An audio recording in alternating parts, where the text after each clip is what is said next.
हिंदी कहानियाँ सुनने के लिए बीके एंटरटेनमेंट के चैनल को सब्सक्राइब करना ना भूलें और साथ ही लगा बेल आइकन भी ज़रूर दबाएं।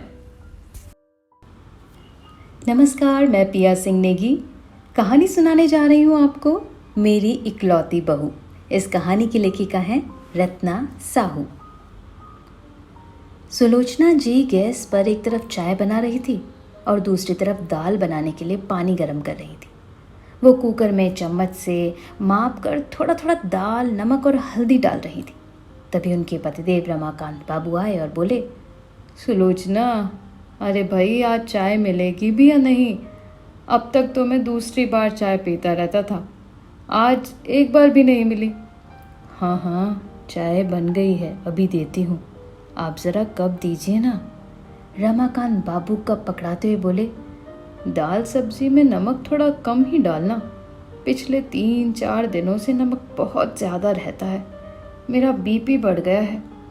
नमक कम ही डालती हूँ, पर पता नहीं कैसे ज़्यादा हो जाता है।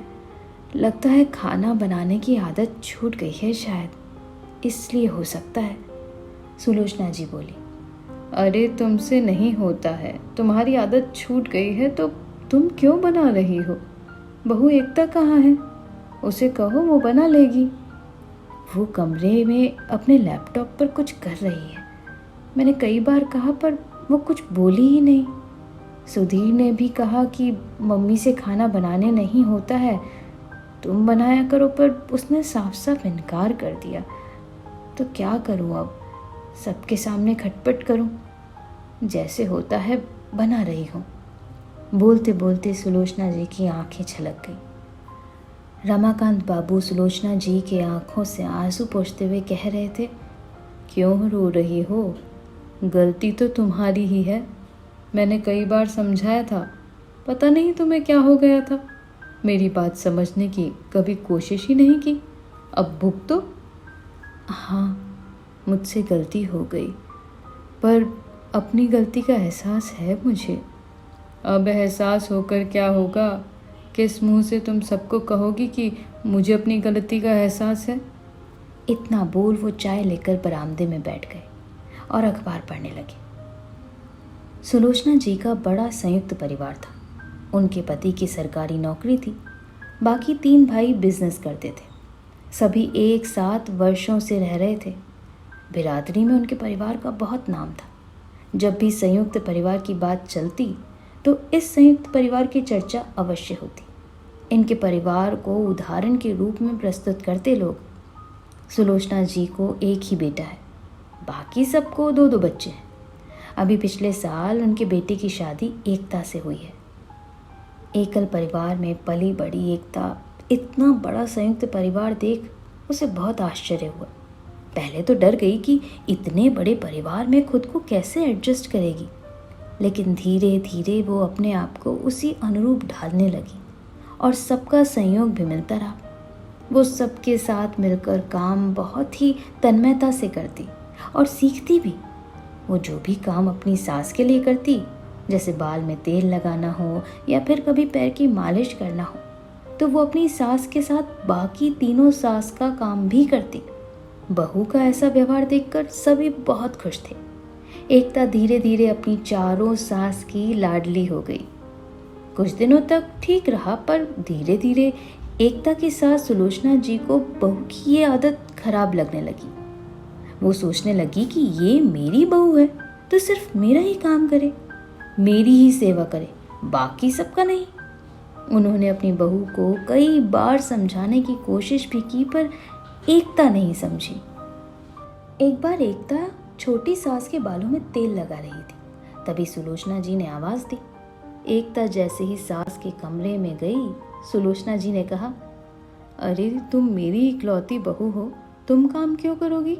अगर तुम्हें करना ही है तो सिर्फ मेरा काम करो, बाकी सबका नहीं। लेकिन ऐसा अच्छा तो नहीं लगेगा कि आपका काम करूं, बाकी उन सबका नहीं। आखिर वो सभी मुझसे बड़ी हैं। वैसे भी मुझे उनके साथ काम करना या कुछ नई चीज़ें सीखना बहुत अच्छा लगता है। बहुत प्यार से कोई भी काम सिखाती हैं वो सभी मुझे। अरे तुम नहीं समझती हो, ये सब कुछ उन तीनों की चाल और चालाकियां हैं। तुमसे काम करवाने की। तभी तो एकता सास की बातों पर ध्यान नहीं थी, लेकिन रोज़ वही बातें दोहराने से उसके मन पर धीरे धीरे असर होने लगा। अब वो काम करने से कतराने लगी। सुलोचना जी भी इसमें बहू की मदद करने लगी। जैसे ही कोई तीज त्योहार या कोई मेहमान आते, जब भी ज़्यादा काम होता तो वो बहू को बेटे के साथ बाहर घूमने भेज देती या मायके भेज देती। धीरे धीरे ये बात तीनों को भी पता चल गई और आपस में वे सभी कानाफूसी करने लगी। एक दिन मझली सास ने एकता से कुछ काम करने को कहा, पर एकता काम करने से मना करने लगी। मझली सास थोड़ा नाराज़ होते हुए बोली, अरे तुम्हें क्या हो गया है? आजकल कोई भी काम करने से कतराने लगी है। वो कुछ बोलती उससे पहले सुलोचना जी बोली, अरे वो मेरी इकलौती बहू है, क्यों काम करेगी? तुम लोग के ज़्यादा बच्चे हैं तो काम भी तुम लोगों का ज़्यादा है, तुम लोग करो। जेठानी के मुंह से ये बात सुनकर तीनों अवाक रह गए। मछली ने फिर कहा, दीदी आप बड़ी हो, आप कोई काम नहीं करोगी, लेकिन बहू का काम नहीं करना तो गलत है। सुलोचना जी बिना कुछ बोले ही बहू के साथ अपने कमरे में चली गई। अब घर में खटपट होने लगी, काम बंटने लगा। अब सभी एक दूसरे के हिस्से का काम करने से कतराने लगी। सभी भाइयों ने मिलकर अपनी पत्नियों को समझाने की कोशिश की, पर कोई फायदा नहीं हुआ। तब चारों भाई अलग रहने का निर्णय लिया। अभी एक सप्ताह पहले ही वे सभी अलग हुए थे। अलग होने पर सुलोचना जी सोचने लगी कि अब बहू काम करेगी, लेकिन एकता अब भी काम करने से कतराती है, इनकार करती है। इतने सालों से छूटा सारा काम अब सुलोचना जी को अकेले करना पड़ता है। एक दो बार छोटी देवरानी आई मदद करने के लिए, पर सुलोचना जी ने मना कर दिया। अब उन्हें संकोच हो रहा था बहू के रहते हुए देवरानी से काम करवाने में। तभी रमाकांत बाबू फिर से एक कप लेकर आए और बोले, सुलोचना एक कप चाय और दो। वो पति को चाय देकर सब्जी काटने लगी और मन ही मन सोचने लगी कि मेरी गलती से इतने सालों से चल रहा संयुक्त परिवार टूट गया, सब बिखर गए। जो देवरानी हमेशा दीदी दीदी कहते थकती नहीं थी, एक काम नहीं करने देती थी, आज ढंग से बात भी नहीं कर रही। बहू की भी आदत मैंने ही खराब कर दी। उन्हें अपनी गलती का आभास हुआ और अपराध बोध होने लगा। ये सब सोचते सोचते उनका ध्यान हटा और चाकू फिसल गई, जिससे थोड़ी सी उंगली कट गई, खून बहने लगा। ये देख छोटी देवरानी भाग कर आई और बोली, दीदी क्या हो गया, आपको कैसे लगी, उंगली कट गई? आवाज़ सुनकर वो दोनों देवरानी भी भाग कर आई। कमरे से एकता भी निकली। सबने उनकी उंगली पर पट्टी लगाई और कहा, दीदी आप बैठिए, हम लोग खाना बना देते हैं। जब तीनों मिलकर खाना बनाने लगे तब एकता ने कहा, माँ क्या मैं भी जाऊँ मदद करने या आपके पास बैठूं? सुलोचना जी की आंखों में आंसू आ गए। उन्होंने हाँ में स्वीकृति दी। आज उन्हें पहली बार तीनों देवरानी के साथ बहू का काम करना भी अच्छा लग रहा था। खाना बनाने के बाद जब सुलोचना जी के लिए थाली परोस कर लाई तो उनकी आंखों से आंसू बहने लगे। सबने कहा, दीदी आप क्यों रो रही हैं? उन्होंने अपनी तीनों देवरानियों से कहा, मुझसे बहुत बड़ी भूल हो गई। अलग होने के बाद पता चला मैंने कितनी बड़ी गलती कर दी। मेरी वजह से परिवार टूट गया। क्या हम सभी फिर से एक साथ नहीं रह सकते? देखो मना मत करना, मेरी इस भूल के लिए तुम लोग क्षमा।